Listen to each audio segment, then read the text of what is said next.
Hello Daily Drafters and welcome back to the channel. For today's Arena Gauntlet League match, today will be match number 4 of the Tarkir Dragonstorm Gauntlet League of week number 1. We're closing out week number 1 and we've had a nice little start here so far. If you have not yet caught up to where we are in the channel, there's a link in the description to the introduction video, and the last 3 uploads on the channel are the first 3 matches of the league for us, to get you caught up to where we are right now. And the deck you see on your screen is the deck we're going to take into our 4th league match here today.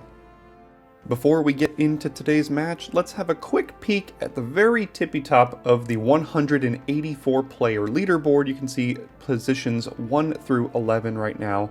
And here is where we currently stand heading into our 4th match, sitting in 24th place with a record of 3-0. Our opponent match win percentage tiebreaker isn't very good, but that is the curse of me in this league. Every single league I play, my OMW tiebreaker is never particularly great. But you know what? As long as we keep winning, hopefully that doesn't matter. Within the Abzan clan, there are 37 members of the Abzan clan, and we currently sit in 5th place with 2 matches left to go this league. Like I've mentioned in other videos, this doesn't matter too much, except for the fact that if the Abzan clan wins the Ascendancy Challenge after week 5, the top 8 members of the Abzan clan get to go against each other in a top 8 mega draft within the clan. So we'll see if we'll pay more attention to that closer to week 5 as that approaches. Now, today's match is going to be against Yoda8000, who is in 122nd place in the league with a record of 1-3 in the Sultai clan. I believe this is our first Sultai opponent here. And they are running a full-on 5-color deck, and when we get to the match, you'll see why. So you can see on the left here now our lifetime AGL record and win percentage, bit over 56%, trying to reach up to that 60% margin here. And this is Yoda's first league as well. I think we've played 2 or 3 rookies so far. So their lifetime record is what they've got going on in this league, 1-3 with a 25% win percentage. As far as badges, once again, got the rookie badge for Yoda and the one-time top 8 badge for us. So this is the preamble to match number 4 here in the TDS League, and I'll see you in the first game. Alright, we get to start on the draw here, and we have a Descendant of Storms on 1, much better on the play, and a Whale of War. I mean, we need a little bit of help. We're on the draw, so we get an extra draw step. I'm worried about this match here. Now, looking at Yoda's pool, there are some absolutely incredible cards in this pool here. Death Begets Life, which is the enormous board wipe that draws like 8 cards. Elspeth Stormslayer is in this pool as well. This is going to be tough. So I think this turn we'll go ahead and pay, and no interaction, so let's actually put the counter on it and start putting on some pressure before these big bombs start dropping. Ooh, missed 3rd land drop. I don't dislike that. Alright, well, I'm just gonna make you, I don't know why I played a tap land there. I meant to play the Starry-Eyed Skyrider. But, I mean, this Descendants of Storms could just go all the way here. So, why not just keep attacking?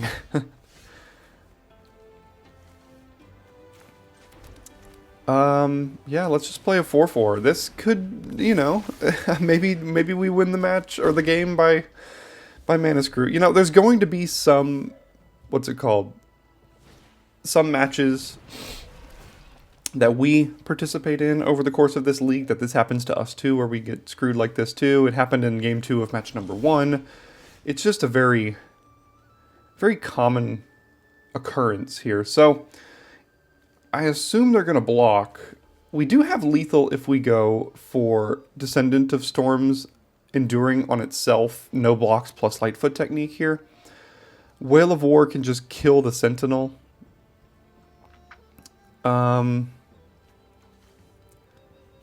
Let's... I feel like, what's the best way to make sure we don't just randomly die here? I think killing the Embermouth Sentinel and holding up Lightfoot technique, putting them to 2, seems like a pretty decent plan.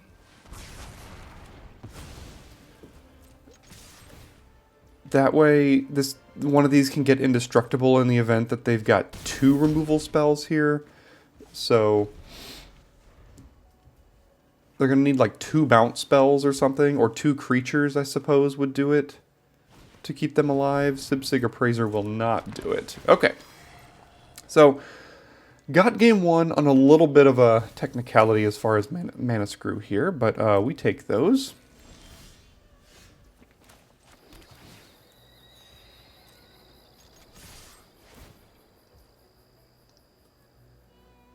No, it doesn't really matter, I don't think, here. So, get the hit in and head to game number 2. So what can I... There's a Narrative Heart of Storms. It looks like Bant, but also a Mardu land, so it's probably full 5 color here. Running all of these busted cards. Bloomvine Regent, Elspeth. I mean, there are some insane cards here. So what can I do against that? But maybe try to just go underneath it and be a little bit aggressive here. Maybe bringing in like Champion of Doosan as a trampler.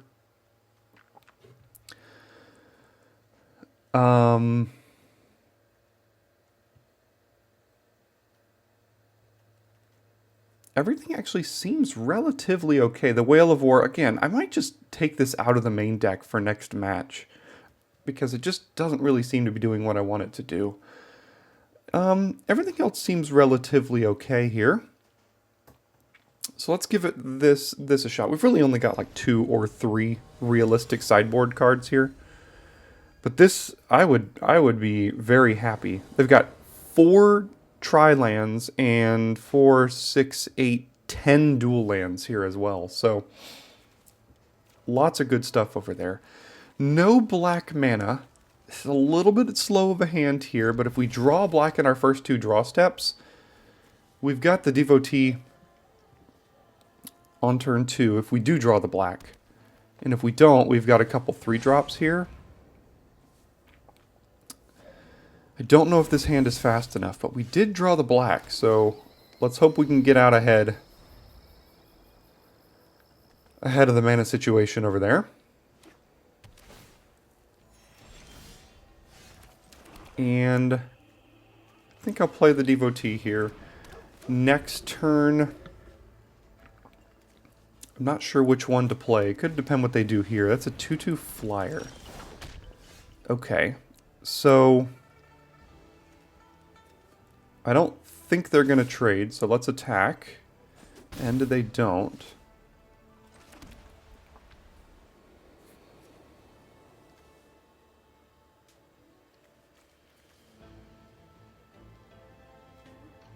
I think I'm going to play the 4/2 Trample. I want to try to put as much pressure as I can, and this giving things flying with a 2/2 flyer that makes 1/1 flyers might not be the best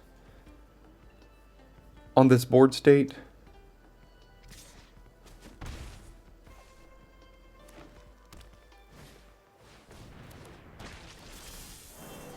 Wingblade Disciple. And Sultai Devotee has Death Touch. Well, that makes the Champion of Doosan a little bit worse here. I mean, it does still trade with this, and then I can give a counter and a trample counter to something. So I could play Blossoming Sands, Skyrider, attack, hit for 5 here.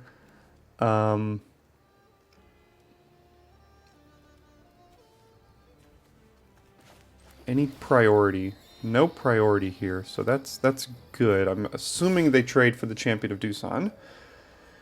And they do. So we take the trample, we play the Skyrider, and continue to put pressure here. And gosh, we're starting to get to that point of the game where there is a lot of cards in this pool that can really mess us up. 2 Laced Prowlers, which are 4 mana 5/5s. And when it enters, you can mill cards equal to the number of lands you control. There's a renew counter. Is there... Alright, trying to get me with an oops here. Yeah, I don't think I'm going to fall for that. What could they have? There is Savage Punch in the pool, which could be used as a sorcery removal post-combat here. Snakeskin Veil. I'm not going to fall for any of that. So just take the damage and let's see what comes. Okay, nothing. Alright, so we can play Carver and Pack Beast here, I guess. But let's see if there's anything that happens here. No plays for 4 mana. Okay. Then let's do Carver, play a land, and then play Pack Beast. And now we've got a trample counter coming as well. Let's see, 5 mana. Sibsig Appraiser, that is fine. You can have a little bit of value. I'll just be beating you down in the meantime. Hopefully no double spell this turn, because then they get a 1/1 flyer. Okay, no double spell and no land drop.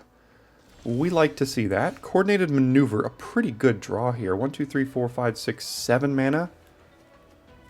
So I kind of just have it all right now.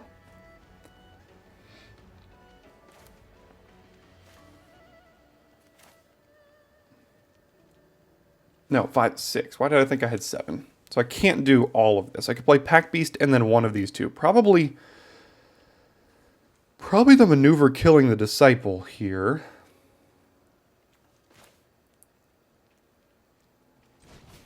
Let's do this. Play this. Maneuver. Kill the Disciple. Attack all. They probably trade with something. Let's give it here. Take 7, 8, and 9 currently. If they don't block, I have lethal by sacrificing the Pack Beast to the Earth Carver. So, wait. No, that wouldn't be right. Okay, we'll take that. And then next turn we have a trample counter and stuff too. So hopefully no lifelink. They're a few mana short of Death Begets Life. That should be okay.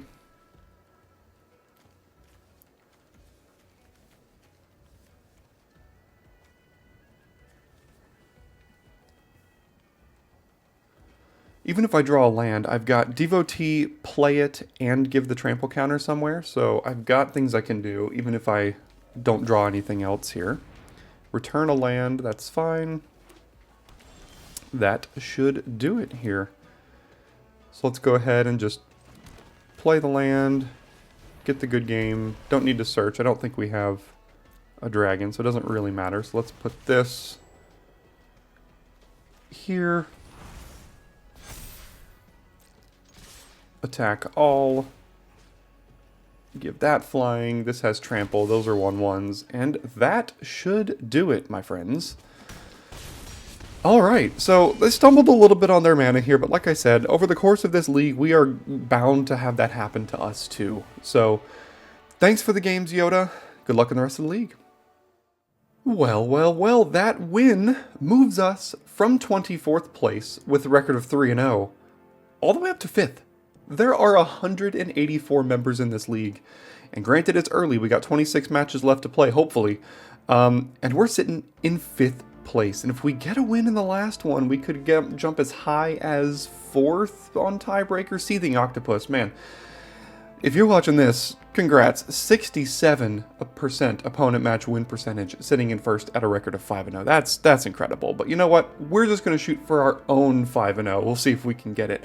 Within the Abzan clan, we're at the top. There are no members that are currently 4-0 or 5-0, and if we get the win in the last match of the week, we secure the best record in the week for the Abzan clan. Now, that's probably doesn't mean too much right now, but we'll get that when it comes. So, 4-0 at the end of matches number 4. Let's see if we can keep the train rolling. See you tomorrow for the last week 1 match of the TDS Gauntlet League.